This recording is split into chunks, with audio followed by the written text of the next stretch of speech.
Dr. Strangelove, or How I Learned to Stop Worrying and Love the Bomb, is directed by Stanley Kubrick and came out in 1964. It stars Peter Sellers in 3 roles, as well as Sterling Hayden as General Jack D. Ripper, an insane general that basically starts World War III. Sorry. It was Kubrick's first big success before his really big breakthrough with 2001: A Space Odyssey. Later that decade, I believe that was 1969, and then later A Clockwork Orange and Full Metal Jacket, as well as other films like Barry Lyndon.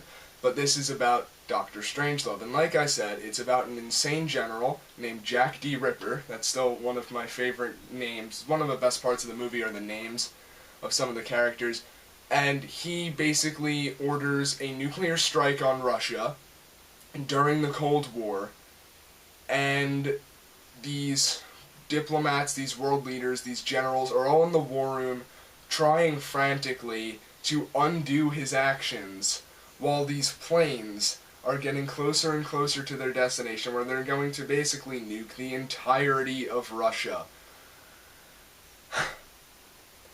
It's a really good movie, first of all. I was surprised at how much I enjoyed this film. I've only really seen one Stanley Kubrick movie all the way through, and that was The Shining, which I will review at some point. It's not in the top 50, but it is on the list. It's very good. Great performance by Jack Nicholson. But Kubrick, in this movie, he did something that he doesn't usually do, and that's he made a comedy. And you don't really associate Stanley Kubrick with comedy, but he actually does a really good job. Granted, it's a very dark comedy. It's not, hysterical. It's not Ace Ventura. I mean, yes, I have Ace Ventura with me today. There we go. It's not slapstick comedy by any stretch of the word. It's a satire. The funny things about the movie are the names, like Sterling Hayden's character, Jack D. Ripper, or Major Bat Guano, or Major King Kong, who's played by Slim Pickens, and is another really... Go away, car! I have my windows open so you can hear cars on the street. Yeah. Alright, anyway. This is the highest rated Stanley Kubrick film on the IMDb Top 250, and I don't necessarily agree with that. I think that it should definitely be highly rated, but I honestly can say that I enjoyed The Shining better. Maybe it's just more my kind of movie. This movie is different. One of the things that's so interesting about Dr. Strangelove is that Peter Sellers, who's famous for his role as Inspector Clouseau in the old Pink Panther TV series and movies, is that he plays 3 separate roles and on numerous occasions has a conversation with a character that he is also playing. This is before they could do something where they have 2 actors, or 2 of people played by the same actor on the screen at the same time in films like Enemy.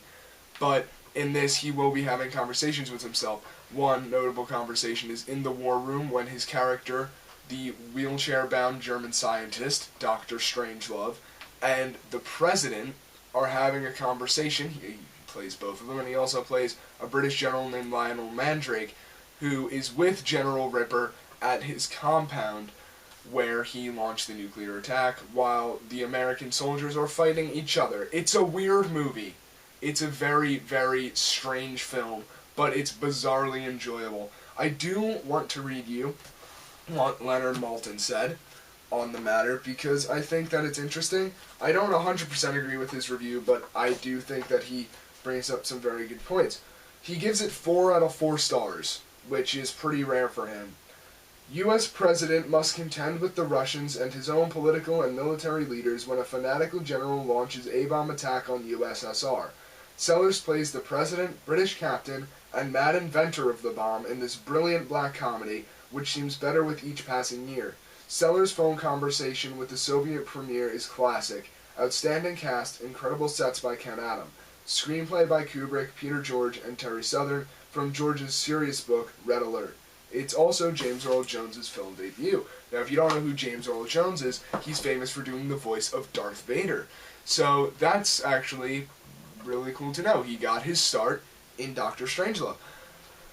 I do want to talk about the phone conversation because it is probably the funniest scene of the film. Sellers' character, the president, he calls up the Soviet he's a Soviet military leader, and they're talking on the phone, and it's just strange. You know, he's trying to warn him of the imminent A-bomb strike on his country, while the Soviet is asking, is this a pleasant phone call? And he's saying, well, of course it is. It's always a pleasant phone call. Yes, I actually want to talk to you. It's just, it's funny. It's funny in a very, very weird way. It's funny in a way that you wouldn't really expect. And there are plenty of memorable scenes, such as the phone conversation. Some of the scenes in the compound with General Ripper and Captain Mandrake are very funny, like when he says, come over here and help me with this MG-42, and he's shooting out a window from his office. He mounts an MG-42 on his desk and just starts out the window. It's completely insane, but it's very enjoyable. I really enjoyed Dr. Strangelove. And of course, the famous scene where Slim Pickens' character, King Kong, rides a nuclear bomb. Look it up, it's real. He, sitting on a nuclear bomb, drops it out of a plane, and he's going like that with his cowboy hat as he's falling, and then it's strange, but it's really, really good. Really good. As Leonard Maltin said, the sets are fantastic, the war room looks really great, and the performances are great as well. Sterling Hayden is amazing. James Earl Jones, he's not in it that much, but it's cool to know that this is where he got his start, and Peter Sellers absolutely makes this film. He is hilarious in all of his roles, especially one of the scenes where the president is talking to Dr. Strangelove, and it's just, I don't really know what else there is that I can say about it. Check this movie out if you're a fan of film or if you're looking for something interesting. It's a very interesting movie.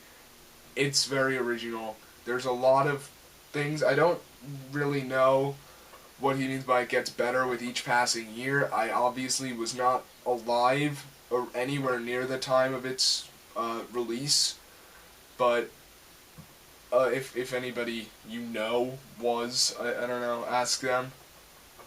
I don't know. Stop it, Michonne.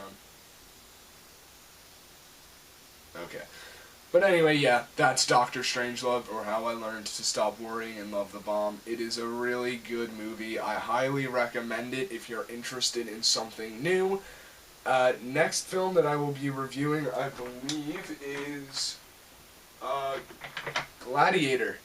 So that's a bit of a change of pace. We'll be reviewing Gladiator next time. I'm thinking of doing a movie review every Tuesday and Thursday, and maybe Saturday, I'm not sure. But yeah, so next I will be reviewing Gladiator with Russell Crowe, directed by Ripley Scott, winner of Best Picture in 2000. But until then, please remember to leave a like, comment, and subscribe down below. Down there, not here. I'm just dragging on right now. Anyway, guys, I hope that you enjoyed, and until next time, go watch Dr. Strangelove. Bye. I still don't edit, so I'm gonna come around and turn it off. Get out of there.